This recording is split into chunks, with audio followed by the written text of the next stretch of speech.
আসসালামু আলাইকুম everyone, welcome back to my Facebook page আর মাই ইউটিউব চ্যানেল। আমি খন্দকার মেহেদী হাসান রিফাত বরাবরের মতো আপনাদের সামনে আবারও নতুন একটি ভিডিও নিয়ে হাজির হয়েছি। আজকে আমি যে টপিকসটি নিয়ে কথা বলবো এটা হচ্ছে জাহাজের খুব ইম্পর্টেন্ট একটি মেশিনারিজ পিউরিফায়ার। পিউরিফায়ার নিয়ে এর আগে আমি আরও 6টি ভিডিও আপলোড করেছি। যারা পিউরিফায়ার নতুন করে স্টার্ট করতে চাচ্ছেন তারা আশা করি আমার এই গত 6টি ভিডিও দেখলে আপনারা খুবই বেশি উপকৃত হবেন এবং আপনাদের অনেক ধারণা ক্লিয়ার হয়ে যাবে। এবং সেগুলো থেকে যদি আপনাদের কারো কোনো কোশ্চেন জমে থেকে থাকে তাহলে আপনারা অবশ্যই আমার সাথে শেয়ার করতে পারেন। আমি সর্বোচ্চ চেষ্টা করব কোশ্চেনগুলো অ্যান্সার দিয়ে দেওয়ার জন্য। আজকে আমি পিউরিফায়ারের যে টপিকটি নিয়ে কথা বলবো সেটি হচ্ছে আমরা পিউরিফায়ারের ভার্টিক্যাল শ্যাফটের ক্লিয়ারেন্স এবং বাউল বডির ক্লিয়ারেন্স কিভাবে নিয়ে থাকি, আমরা কেন এই ক্লিয়ারেন্সটা মেনটেন করব এবং ক্লিয়ারেন্সটা মেনটেন না করলে আমাদের পিউরিফায়ারে কী ধরনের এফেক্ট পড়বে। আমার এই কোশ্চেনগুলোর অ্যান্সার সম্বন্ধে জানতে চাইলে আপনারা ভিডিওটি শেষ হওয়ার আগ পর্যন্ত দেখতে থাকুন। যদি আমার এই চ্যানেলটি কেউ সাবস্ক্রাইব না করে থাকেন অবশ্যই আপনারা সাবস্ক্রাইব করবেন এবং আমার ফেসবুক পেজটি অবশ্যই আপনারা ফলো করবেন এবং আমার এই ভিডিওটি ভালো লেগে থাকলে আপনারা শেয়ার করার মাধ্যমে অবশ্যই আমার পাশে থাকবেন। সো ফার্স্টেই বলবো ভার্টিক্যাল শ্যাফটের ক্লিয়ারেন্স এবং বাউল বডি ক্লিয়ারেন্স মেনটেন না করলে কি হবে। অর্থাৎ আপনারা যদি আমি আপনাদের সামনে একটি ফিগার উপস্থাপন করতেছি, আপনার ফিগারটা ভালোভাবে লক্ষ্য করুন। এই জায়গায় ভার্টিক্যাল শ্যাফট এবং হরিজন্টাল শ্যাফটের মধ্যে একটি টিথ অ্যারেঞ্জমেন্ট রয়েছে। অর্থাৎ এই ভার্টিক্যাল শ্যাফটকে রোটেট করার জন্য আমরা এই হরিজন্টাল শ্যাফটটাকে রোটেট করে থাকি। অর্থাৎ এই হরিজন্টাল শ্যাফট মোটর থেকে পাওয়ার নিয়ে সে রোটেট করতে থাকে। অ্যাজ এ রেজাল্ট এই টিথ অ্যারেঞ্জমেন্টের মাধ্যমে এই হরিজন্টাল শ্যাফটের সাহায্যে আমাদের ভার্টিক্যাল শ্যাফটটা রোটেট করা শুরু করে। এখন এই ভার্টিক্যাল শ্যাফটের ক্লিয়ারেন্স যদি আমরা মেনটেন না করে থাকি তাহলে দেখা যাবে এই ভার্টিক্যাল শ্যাফটের টিথ এবং হরিজন্টাল শ্যাফটের টিথের মধ্যে একটা ডিফারেন্স ঘটে যাবে। অর্থাৎ তাদের ক্লিয়ারেন্সে একটা ডিফারেন্স ঘটে যাবে। তাদের ক্লিয়ারেন্সে যদি ডিফারেন্স ঘটে যায় তাহলে কি হবে, আমাদের পিউরিফায়ারটি স্মুথলি অপারেশন করতে পারবে না।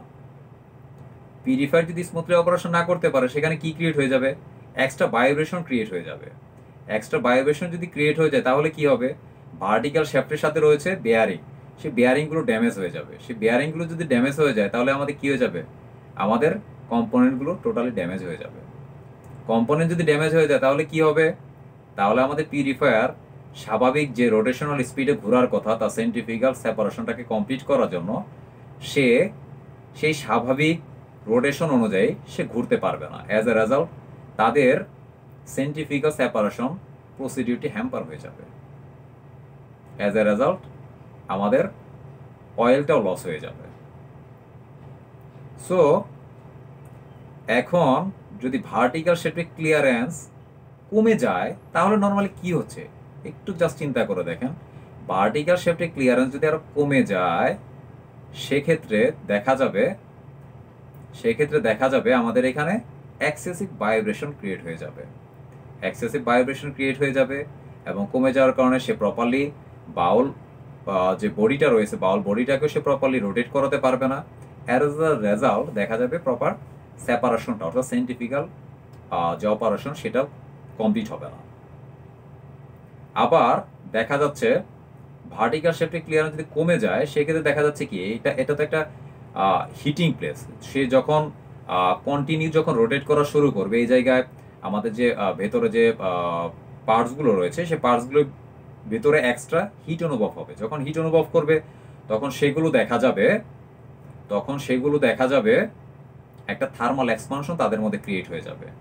থার্মাল এক্সপানশন যদি তাদের মধ্যে ক্রিয়েট হয়ে যায় তাদের মধ্যে দেখা যাবে মেকানিক্যাল ফেলার হয়ে যেতে পারে। অ্যাজ এ রেজাল্ট আমাদের ভেতরে যে পার্টসগুলো রয়েছে সেই পার্টসগুলো ড্যামেজ হয়ে যাবে। ক্লিয়ার? সো আমাদের প্রপার স্মুথ অপারেশন ক্রিয়েট করার জন্য, প্রপারলি সেন্ট্রিফিউগাল সেপারেশনটাকে কমপ্লিট করার জন্য এবং প্রপারলি এফিসিয়েন্সিটাকে মেনটেন করার জন্য এবং আমাদের কম্পোনেন্টগুলো যাতে ক্ষয় না হয়ে যায় এর জন্য নর্মালি আমরা এই ভার্টিক্যাল শ্যাফটের ক্লিয়ারেন্সটা মেনটেন করে থাকতেছি। এখন আমি বলবো কিভাবে আমরা পিউরিফায়ারের এই ভার্টিক্যাল শ্যাফটের ক্লিয়ারেন্স মেজারমেন্ট করতে পারবো। ভার্টিক্যাল শ্যাফটের ক্লিয়ারেন্স মেজারমেন্ট করার জন্য আপনাকে অবশ্যই ম্যানুয়ালে যে রিডিংটা রয়েছে আপনি কতটুকু মেনটেন করতে চান সেটা আপনাকে অবশ্যই প্রয়োজন হবে, এবং এগুলোকে লিপিবদ্ধ করার জন্য আপনি ছোট একটা নোটবুক ক্রিয়েট করে রাখবেন। এবং এগুলোকে প্রপারলি মেজারমেন্ট করার জন্য আমাদের যে টুলসগুলো প্রয়োজন, অর্থাৎ ম্যানুফ্যাকচারার থেকে যদি কোনো ধরনের কোনো স্টিলের বার দিয়ে থাকে বা আমার স্টিলের কোনো স্কেল থেকে থাকে এগুলো, এবং আমাদের যে স্লাইড ক্যালিপার্স, এই স্লাইড ক্যালিপার্সে আমাদের প্রয়োজন হবে। সো এর জন্য আমরা নর্মালি কি করব, নর্মালি আমরা পিউরিফায়ার যখন ওভারঅল করব, পিউরিফায়ারের ভার্টিক্যাল শ্যাফট সেট আপ করার পর দেন হচ্ছে আমি আপনাদের সামনে একটি ফিগার উপস্থাপন করতেছি, ভালো করে লক্ষ্য করুন। এই ভার্টিক্যাল শ্যাফটে লক্ষ্য করে দেখতে পারবেন ভার্টিক্যাল শ্যাফটের সবার যে উপরে প্রান্ত রয়েছে, এই সবার উপরে প্রান্তে আমরা ম্যানুফ্যাকচারার থেকে প্রোভাইড করা যে আমাদের স্টিলের বার রয়েছে, সেই স্টিলের বারটি আমরা ভার্টিক্যাল শ্যাফটের উপরে প্লেস করাবো। ভার্টিক্যাল শ্যাফটের উপরে প্লেস করানোর পর আমাদের পিউরিফায়ারের আপার কাভারের নিচে যে লোয়ার কাভারটা রয়েছে, সেই লোয়ার কাভারের যে আপার পোর্শনটি রয়েছে, লোয়ার কাভারের আপার পোর্শন থেকে আমাদের স্টিলের যে বার এই পর্যন্ত দূরত্ব আমরা স্কেল দিয়ে মেজারমেন্ট করে নিব। আমরা যেটা পেয়ে যাব সেটাই হচ্ছে আমাদের পিউরিফায়ারের ভার্টিক্যাল শ্যাফটের ক্লিয়ারেন্সের একটি পার্ট। এবং আপনারা ফিগারে আরো ভালো করে লক্ষ্য করলে দেখতে পারবেন ভার্টিক্যাল শ্যাফটের উপরে আমাদের একটি থ্রেড জাতীয় অংশ রয়েছে। এই থ্রেড জাতীয় অংশটুকু আমরা স্লাইড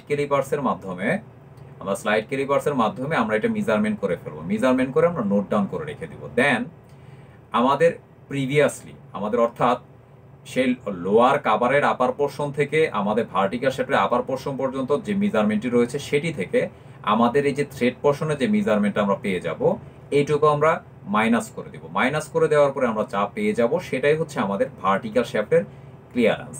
আফটার দ্যাট এটাকে আমরা ম্যানুয়ালের সাথে মিলাবো, বা প্রিভিয়াস যারা যতটুকু মেনটেন করতো সেই রেকর্ড ওয়াইজ আমরা মিলিয়ে দেখব। যদি সেটা লিমিটের ভিতরে থাকে তাহলে ঠিক আছে, আর যদি লিমিটের ভিতরে না থেকে থাকে তাহলে সেটা ঠিক নেই। সেক্ষেত্রে আমাদেরকে কিছু জিনিস চেক করে নিতে হবে। আমাদেরকে দেখতে হবে আমাদের পিউরিফায়ারের ভার্টিক্যাল শ্যাফটের নিচে যে স্প্রিংটা রয়েছে সেই স্প্রিংটা সঠিক টেনশন অনুযায়ী রয়েছে কিনা, বা স্প্রিংটা ভেঙে গিয়েছে কিনা, স্প্রিংয়ে কোনো ধরনের কোনো স্টাক আপ হয়ে যাওয়ার কোনো পসিবিলিটি অলরেডি হয়ে গিয়েছে কিনা সেটা আমাদের লক্ষ্য রাখতে হবে। আমাদের নিচে রয়েছে ওয়াশারগুলো ড্যামেজ হয়ে গিয়েছে কিনা সেটা লক্ষ্য রাখতে হবে। আমাদের ভার্টিক্যাল শ্যাফটের সাথে রয়েছে বেয়ারিং, সেই বেয়ারিংটা ড্যামেজ হয়ে গিয়েছে কিনা বা ওয়্যার ডাউন হয়ে গিয়েছে কিনা সেটা আমাকে চেক করতে হবে। আফটার দ্যাট যদি এগুলো কোনো ধরনের কোনো কারণে আমাদের ক্লিয়ারেন্স তারতম্য ঘটে থাকে, দেন আমরা সেই অনুযায়ী অ্যাকশন নিয়ে এগুলো চেঞ্জ করে দিলে আমাদের পিউরিফায়ারের ক্লিয়ারেন্স আমরা আবার আগের রূপে পেয়ে যাব।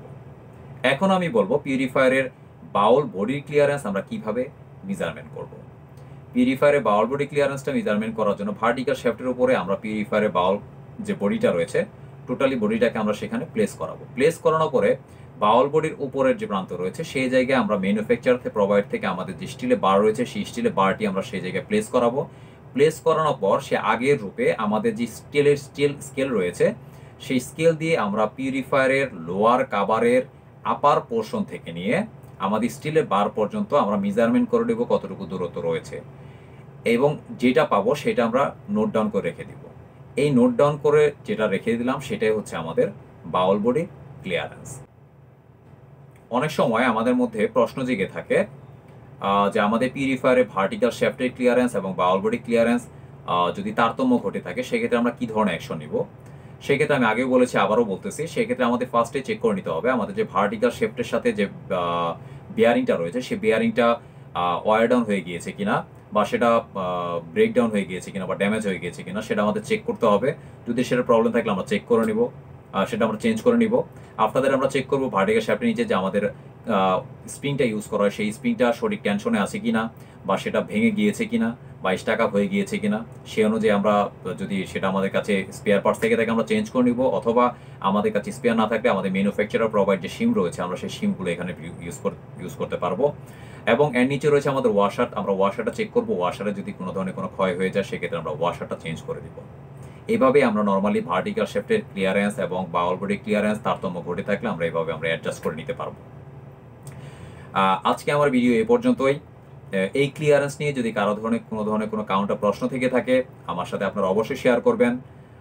আমি শেয়ার করলে অবশ্যই আপনাদের প্রবলেমটা সলভ করে দেওয়ার ট্রাই করব, অথবা কারো যদি অন্য কোনো ধরনের কোনো টপিকস নিয়ে আপনাদের কোনো প্রশ্ন থেকে থাকে আমার সাথে আপনারা অবশ্যই শেয়ার করতে পারেন। আমি সর্বোচ্চ চেষ্টা করবো আপনাদের কোশ্চেনগুলো শেয়ার করে দেওয়ার জন্য। সো আজকে এ পর্যন্তই। আসসালামু আলাইকুম।